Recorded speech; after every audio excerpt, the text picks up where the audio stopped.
Salut, je m'appelle Simon, je suis le fils de Jacques, votre jardinier préféré, et je me charge de poser toutes les questions et de réunir toutes les questions que vous avez envoyées sur la chaîne YouTube et sur la chaîne TikTok évidemment. Donc on a beaucoup de courriers, tout de suite on va rentrer en communication avec mon père, c'est parti. Coucou papa, ça va? Bonjour Simon. Oh bah dis donc, quelle bonne idée de communiquer par le Minitel. Ça c'est moderne, c'est une riche idée. Bon ça va, t'es bien, t'es confortablement, mais t'es debout là non? Oui, tu veux que je m'allonge? Je peux le faire aussi bien, mais non, pourquoi je suis pas debout là? Regarde, je suis assis. Mais là je me mets debout, je suis nettement plus grand, hein, tu vois. Ok, autant pour moi. Alors je vais te poser les questions que les internautes ont envoyées et tu vas me répondre. Quels sont les légumes les plus simples à cultiver pour un débutant? Alors un débutant, je vais vous dire, faites des radis, faites de la salade, c'est très facile. La pomme de terre n'est pas compliquée, mais c'est déjà un peu plus de la place dont vous disposez. Mais rien n'est compliqué dans tout ça, hein. Tout dépend si vous partez du semis ou si vous partez du plant que vous repiquez. En été, vous pouvez planter des concombres, des courgettes, des choses comme ça. Tout dépend ce que vous aimez aussi. Si vous aimez les choux, plantez des choux à la mode de chez nous. Mais si vous n'aimez pas les choux, n'en plantez pas. Comment choisir l'emplacement du premier potager? Regardez bien l'orientation, c'est important. L'orientation, tout dépend de la région où vous êtes, encore une fois, hein. Évitez le plein nord, il n'y aura pas suffisamment d'ensoleillement. Évitez le plein sud, parce que là, il y aura trop d'ensoleillement. Donc, il faut essayer de jouer entre le nord-ouest et le sud-ouest, quoi. Donc, on s'oriente un peu comme ça. Et puis après, on regarde la nature du sol, c'est important aussi. Est-ce que notre sol est suffisamment travaillé? Est-ce qu'il est suffisamment souple? S'il ne l'était pas, j'ai déjà expliqué qu'il y avait des techniques, parce qu'un sol qui n'a jamais été travaillé ou qui n'a pas été travaillé depuis fort longtemps, il va falloir l'assouplir. Donc il y a une technique qui existe, mais c'est du plus long terme. Alors, on peut pailler, hein. On peut pailler et puis attendre que la paille ait détruit la photosynthèse qui est en dessous et permettre d'un peu d'amender le sol. Ça peut être du fumier, ça peut être de la paille, tout simplement. On peut mettre aussi une bâche. Certains mettent une bâche sur le sol qui va couper la photosynthèse complètement. Mais ça se fait à l'automne, hein. À l'automne, vous mettez une bâche sur la partie que vous allez destiner au potager et vous verrez après, quand vous soulèverez la bâche, toutes les herbes auront disparu, il n'y aura plus rien, et les vers de terre auront fait leur travail pour ameublir le sol. Donc là, vous n'aurez plus qu'à décompacter un peu ce sol à la grelinette, bien sûr, vous pourrez avoir un potager près digne de ce nom. N'ayez pas peur de mettre un peu de fumier ou de paille, ça allège le sol et ça fait le même effet, oui. Avez-vous un remède contre les escargots et les limaces? Bien sûr qu'il y en a, puisque j'ai déjà fait des vidéos à ce sujet, plusieurs même, hein. Il y a des solutions physiques, comme les filets anti-limaces et escargots, ça c'est une solution, mais il y a aussi des moyens naturels, tels que des purins de fougères ou des paillis de fougères qui font fuir. Alors après, il vous reste la possibilité de mettre des paillis aussi de plantes aromatiques. Aromatiques, j'entends le thym, mais ça j'ai déjà fait des vidéos sur ce sujet, je vous invite à aller les voir, ça vous donnera un petit peu une idée, quoi. Êtes-vous d'accord avec le proverbe en rapport à l'actualité, année de foin, année de rien? Comme un match de foot, je ne le juge pas à la mi-temps. C'est sans doute la tendance, vous avez raison. C'est une année d'herbe, l'herbe pousse beaucoup parce qu'il y a beaucoup d'eau, mais rien ne veut dire que l'affaire est réglée, que l'affaire est jouée. Attendons un peu plus, tel un match sportif, on attend. Si on juge à la mi-temps, si on donne le résultat avant la fin, c'est pas bon non plus, hein. C'est pas faux de dire qu'on est parti sur une année herbeuse. Comment faire une bouture de seringa? Alors, la bouture de seringa, on va la faire après le 15 août, à l'étouffer si c'est possible, avec des têtes de tige. J'ai un seringa, comme vous l'avez peut-être vu, c'était une bouture que j'avais faite. C'est assez classique, hein, comme bouture. On coupe une bouture de tête, on retire les boutons, on retire les feuilles, de préférence à l'étouffer, c'est toujours mieux. Et puis on attend que ça prenne, mais c'est un peu long. Alors il faut faire sur du bois pas trop dur. Si on est sur des bois trop durs, on aura du mal à faire émerger les racines. Comment éloigner les fourmis? C'est une fourmilière que vous voulez éradiquer ou sont simplement des fourmis? La fourmi au potager n'est pas dangereuse, elle est même utile. Alors évidemment, s'il y en a trop, il faut quand même faire quelque chose. Moi j'en ai un peu, je les laisse faire, elles font rien, elles aèrent le sol, elles me mangent beaucoup de petits nuisibles, donc ça ne me dérange pas. Par contre, c'est vrai que ce sont des grosses colonies. Si on veut faire quelque chose d'utile, il faut un peu de vinaigre blanc. Vous voyez, on pulvérise du vinaigre blanc. Alors le vinaigre blanc va pas les tuer, mais va donc perturber les éclaireuses, parce que les fourmis se déplacent avec des éclaireuses. C'est elles qui font le chemin, comme son nom l'indique. Si elles perdent leur sens olfactif, c'est comme ça qu'elles se dirigent, eh bien elles vont perdre leur repère et partir dans tous les sens. Et du coup, les fourmis vont s'en aller d'elles-mêmes. Comment booster la rhubarbe? Faire en sorte que la terre ne soit pas trop compacte autour du pied, de façon qu'elle puisse se développer. Mais la rhubarbe fait que démarrer pour l'instant, donc il n'est pas anormal. Enfin, je ne sais pas si vous voyez les feuilles et les côtes, ça n'aime pas les sols trop calcaires, voilà tout. Quand planter les plants de poireaux. C'est maintenant, j'ai fait une vidéo à ce sujet, ça fait 3 techniques en fait. La technique traditionnelle, on prend un plantoir, on fait des trous. On a bien pris soin de couper les racines, de couper les feuilles pour limiter l'évaporation et pour permettre une meilleure reprise. Alors ça c'est la technique classique. Si on veut aller plus vite sans trop se baisser, on prend une grelinette. Donc on a 4 pics, on enfonce assez profond si c'est possible, parce que ce qu'on recherche dans le poireau souvent c'est le blanc. Le blanc, pour qu'il reste blanc, il faut qu'il soit suffisamment enterré. Donc on fait ça, on met ses poireaux dans les trous et voilà. Et puis l'autre technique, la dernière que j'ai montrée en vidéo, on fait une petite tranchée, un petit sillon dans lequel on va faire un côté un peu surélevé. On va coucher ces poireaux dessus. Une fois qu'ils seront tous couchés dans la tranchée, on va ramener la terre avec un râteau des 2 côtés. Donc on va essayer de remettre les poireaux droits parce qu'ils auront été couchés. Ils seront peut-être un peu de travers, mais vous inquiétez pas, de toute façon, ils se redresseront très facilement. Mes agrumes plantés végètent sur ma terre calcaire, même avec de l'antichlorose. Que faire? Il n'est pas dans son élément. Alors l'agrume, il est gros, il n'est pas gros. Les agrumes, ça n'aime pas les sols trop calcaires. Donc peut-être le mettre en bac, le déplanter, le mettre en bac parce que ça va être compliqué. Ou alors il faut faire un gros trou de 1 mètre voire 2 mètres de côté, 2 mètres de profondeur, enfin 1,50 m et ramener une terre plus légère. Mais c'est un peu compliqué parce que faire pousser des agrumes dans des terres trop calcaires, c'est pour ça d'ailleurs, il devient chlorotique, il manque de fer, il manque de tout ça. Êtes-vous bien sûr que le sol est calcaire? Vous avez mesuré son pH? Il est de combien? Ça c'est important. Il faut mesurer le pH du sol. Quand vous saurez le degré d'acidité, vous saurez, je rappelle que la neutralité c'est 7. Si vous êtes en dessous de 7, vous êtes forcément acide. Si vous êtes au-dessus, vous êtes calcaire. Donc voilà, il faut corriger le pH du sol. Ou alors faire une petite fosse et replanter son agrume dedans. J'ai des taches blanches sur mes feuilles de sauge. Que faire? Oui, certainement de l'oïdium. C'est tout à fait caractéristique. Une moisissure blanche sur les feuilles, c'est de l'oïdium. Rien d'étonnant dans cette année humide. Il suffit de traiter avec un petit fongicide. Je vous ai donné la recette de fongicide à faire soi-même. Et ben, je vous invite à le faire et à traiter avec. Oui. Comment se débarrasser des orties et des ronces? Les orties et les ronces, c'est pas la même chose. Les orties, déjà, s'en débarrasser, c'est un peu dommage parce qu'on peut faire plein de choses avec les orties. Et là aussi, j'ai fait une vidéo pour montrer comment on fait un purin d'ortie. Le purin d'ortie, ça fait une solution azotée, encore une fois, mais des doses raisonnables. Et on peut l'utiliser sur tous les légumes feuilles ou dans le démarrage de la croissance de un peu tous les végétaux. Après, il ne faut plus favoriser le feuillage, sauf si c'est des légumes feuilles, comme les épinards, les salades et tout. Donc là, on peut y aller avec un purin d'ortie. Après, évidemment, il faut regarder s'il y en a beaucoup. En ce qui concerne les ronces, c'est un petit peu plus compliqué. J'avais déjà aussi expliqué. On fait une solution de vinaigre blanc. On essaie de prendre les extrémités de quelques ronces qu'on met dans une bouteille avec le vinaigre blanc et on laisse les branches agir comme une mèche, si bien qu'au bout de quelques jours, le vinaigre va remonter par les branches jusqu'aux racines. Et ce qui est important pour les ronces, c'est quand même de détruire les racines. Mais je vais vous dire que les ronces ont aussi un aspect très bénéfique, car qu'avec les racines de ronces, on fait des hormones de bouturage. J'ai une terre extrêmement argileuse. Puis-je utiliser la fibre de coco pour l'alléger? Oui, la fibre de coco, bien sûr, mais argileuse, je pense qu'il faut incorporer à l'automne du fumier, si c'est possible, de la paille, tout ce qui va permettre d'alléger ce sol. Parce que l'argileux, c'est très bien, mais dès qu'il pleut, c'est du béton, quoi. Ou de la paille, ou même du fumier encore mieux, fumier pailleux, on va finir par pouvoir alléger son sol, oui, bien sûr. J'ai un citronnier sur mon balcon en Normandie.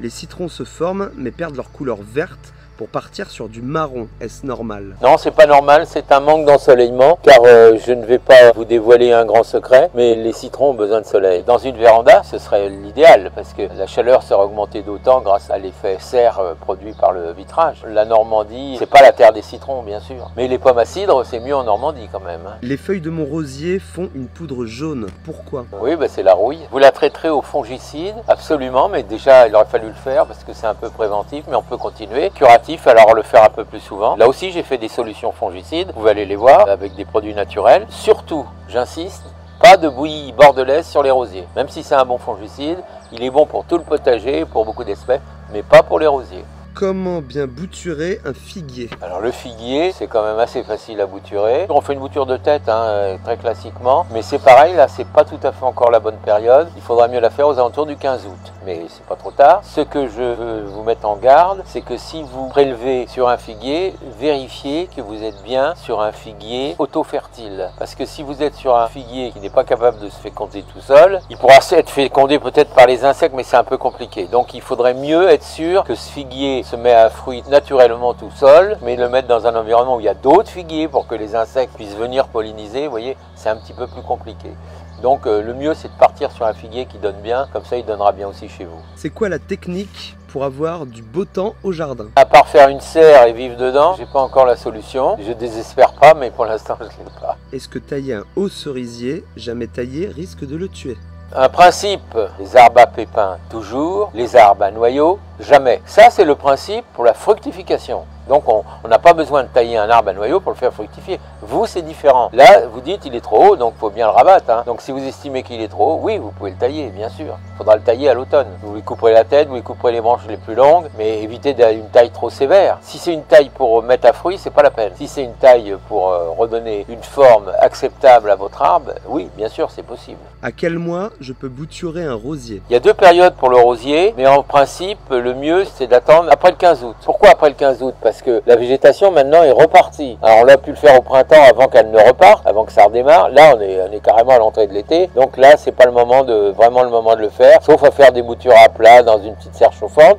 J'en ai fait, j'ai fait une vidéo. Le résultat est assez moyen d'ailleurs, je dois être honnête. Je préfère la bouture classique que l'on fait après le 15 août. Alors pourquoi après le 15 août? Parce qu'après le 15 août, les bois sont aoutés, donc la sève redescend avant l'hiver. Et c'est au moment où la sève redescend qu'on peut bouturer. Et avant l'hiver évidemment. Que faire contre les chardons? Il faut les détruire, alors si on n'a pas envie de les garder, ça fait des jolies fleurs pourtant, hein, faut le savoir. Maintenant c'est assez désagréable et un peu invasif aussi, hein, parce que ça se ressème tout seul. Donc déjà pas les laisser se ressemer, parce que là c'est la période où ils commencent à se mettre à fleurs, et alors après ils vont vous en coller partout, donc il faut vraiment être attentif à ça. Et puis voilà, mais le chardon, j'allais vous dire, ça dépend où ils sont. S'ils sont au milieu de votre potager évidemment, l'avantage de cette saison assez humide, c'est que si vous prenez un chardon, vous tirez dessus, il va venir à peu près tout seul, hein. Donc c'est bien avec les racines, c'est la meilleure solution. Maintenant, si c'est en dehors des zones cultivées, il y a d'autres solutions. La binette aussi, hein, c'est pas interdit. La diblou, mais ça reste à démontrer, donc on verra, on en reparle. Y a-t-il un entretien à faire lorsque les oignons grossissent? Alors quand les oignons grossissent, surtout que là on est dans une année humide, au moment où ils vont commencer à vouloir fleurir par exemple, il ne faut pas les laisser fleurir parce que ce sera au détriment des bulbes. Si on cultive des oignons, je crois savoir que c'est pour avoir des bulbes, hein. Donc on peut nouer, on fait un nœud avec les feuilles. Vous voyez, dès qu'ils ont à peu près à 1 mètre de hauteur, enfin peut-être pas 1,80 m, on prend les feuilles et on fait un nœud. Ce nœud-là va empêcher la floraison et elle va permettre à la sève de redescendre vers le bulbe. Et donc ça va renforcer le bulbe qui lui va grossir. Est-ce trop tard pour planter des pommes de terre? Ça commence à être tard, mais c'est encore possible. On prend des pommes de terre tardives, on essaie de faire en sorte qu'ils aient un cycle. En général, le cycle des pommes de terre, c'est entre 80 et 120 jours. Donc vous voyez, vous essayez de prendre un cycle. Voilà, si là, 80, c'est 3 mois. 3 mois, ça veut dire juin, juillet, août, ça va encore. On les récoltera en septembre. Donc ce ne sera pas non plus dramatique, hein. Est-ce bon de mettre sa tonte de pelouse au pied de ses tomates?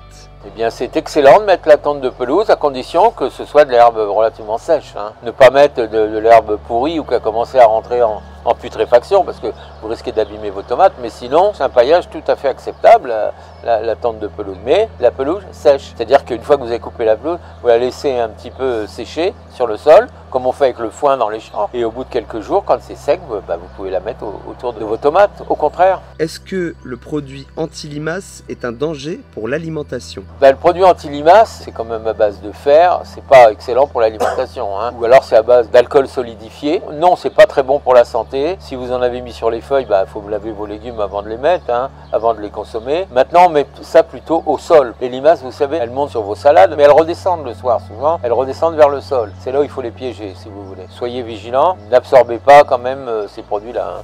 Y a-t-il un risque de couper son mûrier platane en réalisant des coupes très courtes? Tout dépend de ce que vous appelez très courte, hein. Un mûrier platane, c'est magnifique, ça fait de l'ombre extraordinaire. Faut-il vraiment le couper? C'est vous qui savez. Très court, alors là, je sais pas, pourquoi voulez-vous le couper court? Je peux pas répondre sans l'avoir vu, ni l'environnement. Non, si vous le coupez, il va repousser, mais c'est un petit peu dommage parce qu'il faut du temps pour avoir un bel arbre majestueux. Si vous le coupez, il sera moins beau, quoi, mais ça reviendra. S'il n'y a pas d'autre solution, il faudra le couper, bien sûr. Très court, c'est...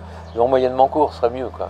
Quand faut-il tailler un rosier et comment? Le rosier se taille juste au début du printemps, hein, ou parfois à l'automne. Donc on dit il y a 2 écoles pour ça. Il y a ceux qui les taillent à l'automne. S'ils sont dans des régions pas trop froides, on peut les tailler à l'automne. Dans les régions relativement froides, parce que la végétation de toute façon l'hiver elle est arrêtée. Donc faire des plaies, parce que tailler c'est faire une plaie malgré tout, avant les gels, c'est fragiliser le rosier qui peut aussi geler ou choper des parasites. Février c'est bien. Février, tout début mars, mais c'est parfait. Quand faut-il tailler les photinia? Alors les photinia se taillent comme toutes les haies, mais ne se taillent pas comme toutes les haies d'ailleurs, maintenant et jusqu'au 15 août. Pourquoi? Parce que beaucoup d'oiseaux viennent nidifier dans les haies, ou ont déjà nidifié. Donc il n'est pas question d'aller les perturber en coupant, soit on les taille au mieux avant le 1er mai, soit après le 15 août. Comment éliminer les pucerons avec des produits naturels? Eh bien, regardez un peu toutes les décoctions que j'ai pu faire à ce sujet. J'en ai fait plusieurs. J'ai fait des purins d'un peu toutes sortes de plantes. Vous pouvez les faire aussi. C'est facile, c'est très simple à faire. Reportez-vous aux vidéos qui ont été faites, vous verrez, c'est très simple. Une dizaine de jours après, vous pourrez utiliser en diluant un petit peu, parce que quand on fait un purin, il est pur. Donc après, il faudra le couper avec de l'eau, bien sûr. À peu près 30% de produit pour 70% d'eau. Mais c'est très efficace. Y a-t-il une astuce pour sauvegarder les fraisiers? Sauvegarder les fraisiers, c'est sauvegarder de quoi? Les fraisiers pour les reproduire, on sait comment on fait. On attend les stolons. Les stolons, c'est les racines qui partent du cœur et qui font des petits fraisiers. On les coupe, on les reproduit. Voilà comment on les sauvegarde. Les sauvegarder de quoi? Des limaces, ça c'est autre chose. Est-ce qu'ils sont en train de donner vos fraisiers? Ils sont à maturité ou vous voulez les reproduire? Il faudrait préciser un peu la question, s'il vous plaît. Quand faut-il arroser les melons sous serre et en extérieur et à quelle quantité? Pour le melon, il faut éviter d'arroser de trop. Le melon aime la sécheresse. Il faut arroser un peu évidemment s'il a besoin, mais très peu. Il est en serre alors forcément, mais si vous arrosez, n'arrosez pas les feuilles. Arrosez directement au sol, faites en sorte que l'eau ne stagne pas sur les feuilles. C'est vrai pour les courgettes, c'est vrai pour beaucoup de végétaux. Si on peut éviter en dehors des salades et tout, qui supportent bien l'eau sur les feuilles, mais les autres, si vous pouvez éviter, si vous pouvez mettre un goutte à goutte par exemple, comme certains mettent, ou si vous pouvez arroser mais uniquement au sol, sans mouiller les feuilles, c'est beaucoup mieux, ça évitera de propager les maladies. J'ai mis un pied de courgette, vais-je avoir un bon rendement tout l'été? Alors un pied de courgette, c'est pas énorme bien sûr, mais il va déjà falloir voir si ce pied de courgette, quand il va commencer à fleurir, s'il est bien fécondé. Parce que vous savez que sur un pied de courgette, vous avez des fleurs mâles et des fleurs femelles. Il faut donc, comme dans la nature, le mâle puisse féconder la femelle. C'est valable aussi pour les fleurs. Mais on reconnaît facilement la fleur mâle de la fleur femelle. La fleur mâle est une fleur qui pousse au bout d'une tige, alors que la fleur femelle, elle s'épanouit directement sur le pied. Donc normalement, vous avez les deux, mais encore faut-il que les deux se rencontrent. Donc ou vous avez des insectes qui vont le faire, des abeilles, des choses comme ça, ou alors vous allez le faire vous-même. Alors pour le faire soi-même, c'est pas très compliqué. On récupère du pollen sur le pistil, on le met sur la fleur femelle. Ça va donc se développer comme ça. C'est pas compliqué, mais il faut le faire si les insectes ne le font pas. Y a-t-il une astuce pour éliminer les doryphores? C'est compliqué quand on a des doryphores. Il faut quand même inspecter régulièrement ses pommes de terre. Je pense que c'est sur les pommes de terre qu'il a ça. Prélever les adultes, justement. Une astuce très bien, et je l'ai fait moi cette année. On sème du lin bleu entre les rangs ou autour des rangs de pommes de terre. C'est très efficace pour justement éloigner les doryphores. Je suis en Belgique, les limaces me mangent tout. Oui, mais si tu étais dans un autre pays, ça ne changerait pas grand-chose. La Belgique n'a rien à voir dans l'histoire, elle n'est pas responsable de ça. C'est les moyens anti-limaces qu'on utilise partout, y compris en France. Donc n'hésite pas à les mettre en place. Est-ce que le terreau et la coco sont bons pour les plantes? Pourquoi pas? J'ai rien contre la fibre de coco, au contraire. J'ai visité des cultures d'orchidées en Martinique, près de la montagne Pelée d'ailleurs, en montant sur la montagne Pelée, si vous avez la chance d'aller par là. Il y a un Écossais d'ailleurs qui produit des orchidées à foison uniquement dans de la fibre de coco. Mais c'est magnifique. Et comme on était monté à pied en randonnée, on a eu le temps de visiter toute sa production, c'était très intéressant. Avez-vous une plante couvre-sol à conseiller pour un massif?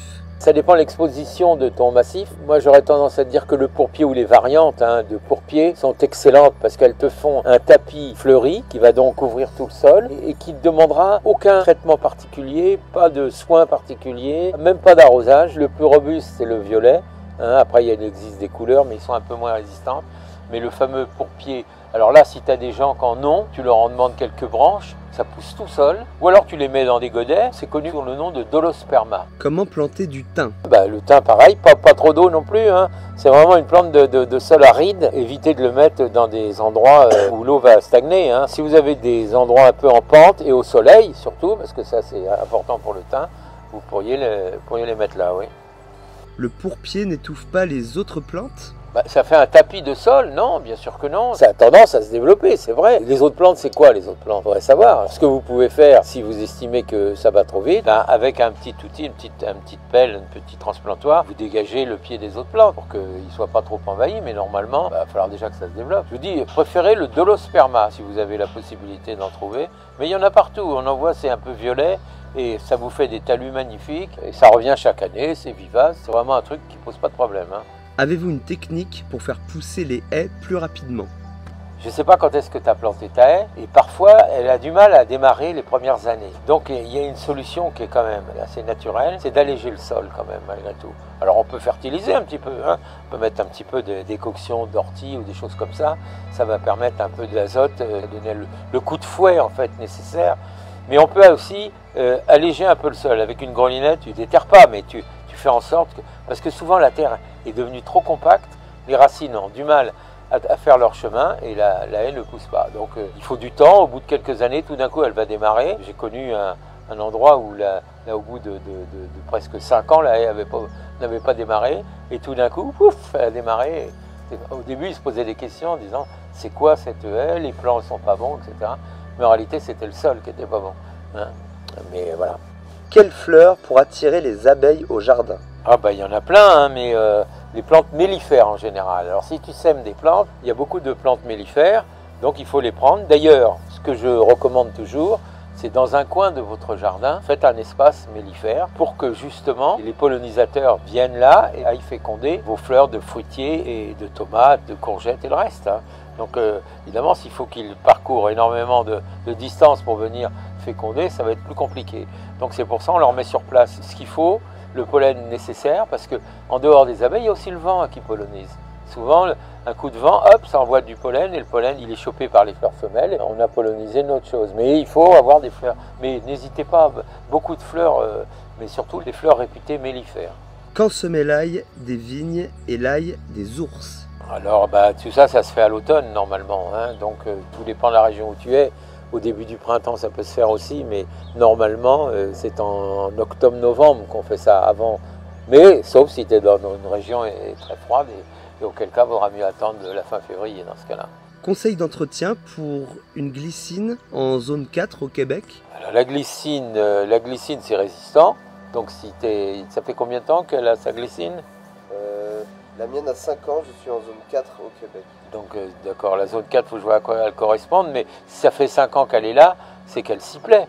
Elle est en pot, c'est très bien, mais est-ce qu'au bout de 5 ans, parce que alors, les glycines ont un système racinaire extrêmement puissant, souvent on les voit sur les façades, mais il faut savoir que ça peut endommager les façades et même soulever les terrasses. Donc quand elle est en pot, c'est bien parce qu'elle est domestiquée, mais bon, faut bien surveiller les racines quand même.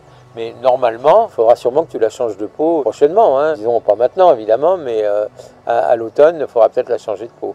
Tu la tailleras sévère et après tu la remettras dans un pot peut-être un peu plus grand. Où conseillez-vous de planter un pied de rhubarbe? Un pied de rhubarbe, ça a besoin de place pour se développer. J'ai pas d'endroit spécifique, mais il faut savoir que ça va se développer. Si tu as un grand potager, tu n'as pas trop de soucis. Si ton potager est petit, compte tenu de l'envergure des feuilles, ça risque d'être gênant. Donc prévoir un endroit suffisamment spacieux pour qu'elle puisse se développer correctement, quoi. Quand poser la bâche pour éviter l'herbe de début de saison? Il faut la poser à l'automne. L'idéal, c'est de la mettre, tu vois, au mois de novembre, avant l'hiver. Une fois que voilà, tu la poses, novembre, décembre selon les années, mais novembre, c'est parfait. Une fois que ton potager donne plus rien, parce qu'après, ton potager, c'est fini, hein, il n'y a plus rien à récolter. Donc, tu en profites pour, hop, tu couvres avec... tu prends une bâche d'ensilage. C'est ce qu'on vend dans les trucs agricoles, au moins 150 microns, voire 180 microns. Ça existe jusqu'en 18 mètres de large, il n'y en a pas partout, mais ça existe. Donc, tu n'as pas de raccord, pratiquement pas, et ça se fait jusqu'en 300 mètres de long. Donc, c'est ce qui aura de plus économique et de plus efficace. Et tu pourras la réutiliser tous les ans. Les vers de terre survivent-ils sous une bâche opaque? Bien sûr, ils vivent dans la terre, comme son nom l'indique. Je vais même te dire, ils sont heureux comme des poissons dans l'eau, les vers de terre. Et quand tu soulèves, tu seras étonné de tous les vers de terre que tu vas trouver et qui vont te faire la fête. Mais à ce moment-là, sois prudent de ne pas passer le motoculteur à fond la caisse là-dedans pour tous les tuer. Un peu de grelinette si nécessaire, je ne sais même pas si c'est nécessaire, pour décompacter, mais c'est tout. En quoi est bénéfique la décoction de prêle? La décoction de prêle est également une décoction qui permet de renforcer naturellement les défenses des végétaux. Donc ça leur donne une résistance accrue. Et donc, le fait d'être plus résistant permet de mieux résister aux maladies, aux prédateurs. Comme un être humain qui est en bonne forme, il va mieux résister aux microbes s'il est chétif. Hein. Donc, la prêle sert à ça, mais je vous conseille d'alterner prêle, consoude et ortie en fonction des résultats que vous recherchez. Comment s'assurer d'avoir un beau citronnier? Et ben, comme je l'ai dit, il faut utiliser un terreau à agrumes, le mettre en pot ou en bac, parce qu'en pleine terre, ça dépend où vous êtes. L'hiver, il aura du mal à se faire, parce qu'il faudra le protéger l'hiver. Il faudra le tailler le moment venu après février, le rentrer l'hiver, alors soit dans un garage ou dans un endroit où il y a un peu de lumière quand même, où il ne gèle pas. Soyez prévenus qu'il va perdre ses feuilles un peu, il va dépérir un petit peu, mais il va quand même survivre. Quand vous allez le ressortir, eh bien c'est là où il faudra faire une taille pas trop sévère, mais une taille correcte quand même, pour qu'il reparte. C'est le cas de celui qui est là, vous voyez, je ne sais pas si vous l'avez vu, mais j'ai un citronnier ici, et donc je ne sais pas si vous le voyez. Le citronnier voilà, donc je l'avais hiverné dans le garage, il a perdu pas mal de feuilles, mais ça, il était devant une fenêtre quand même. Mais quand je l'ai ressorti, bah, il était pas si... Mais il s'est refait, hein, ça, un petit peu d'engrais agrumes quand même, pour lui donner un petit coup de fouet de démarrage, et puis c'est bon, c'est reparti. Hein. Comment semer des salades? Alors, semer des salades, c'est vraiment simple. Hein. Je te recommanderais de faire des petites terrines, de les semer terrines ou des jardinières ou des petites clayettes, une petite caisse, quoi, si tu veux. Tu peux récupérer des petites caisses en polystyrène, genre caisse à poisson. Tu mets un terreau semi-bouture dedans, tu sèmes tes salades, et après tu vas les repiquer. Alors tu peux aussi les semer directement en place au potager, mais année à limace, je dis attention, hein. Le semis en place, il risque de même pas avoir le temps de lever, alors que dans une caisse, tu pourras quand même surveiller très facilement l'arrivée des limaces. Et après, quand ils seront... Alors, il y a une autre solution, hein. Tu achètes des plants, ça coûte en gros 20 à 30 centimes le plant, tu as déjà un beau plant, tu le mets en place, et là, ça va aller beaucoup plus vite. Hein. Mon potager est argileux, comment l'améliorer? Argileux, bah alors là, je te conseille d'incorporer de la paille, du fumier, des choses comme ça qui vont alléger le sol. C'est indispensable si c'est vraiment argileux. Ça, il faut le faire. Ça aurait dû être fait déjà, parce qu'on est au mois de juin maintenant. Mais vas-y, fais-le, mets de la paille, beaucoup de paille. Ça va finir par alléger ton sol. Pourquoi mettre du sucre glace à la base de tes boutures? Parce que le sucre, en général, a un effet hormone de croissance. Mais je ne mets pas que du sucre, je mets aussi, je te l'ai dit, des feuilles de saule, des décoctions de feuilles de saule ou de racines de ronces, qui sont des hormones naturelles.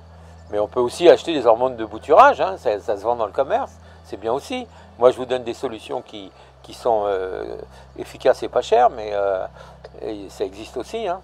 Comment utiliser la tonte de gazon en paillis à cette époque? Ah bah, très facilement, mais faire sécher un peu. Faut pas mettre de l'herbe trop mouillée ou en cours de putréfaction, tu vois ce que je veux dire.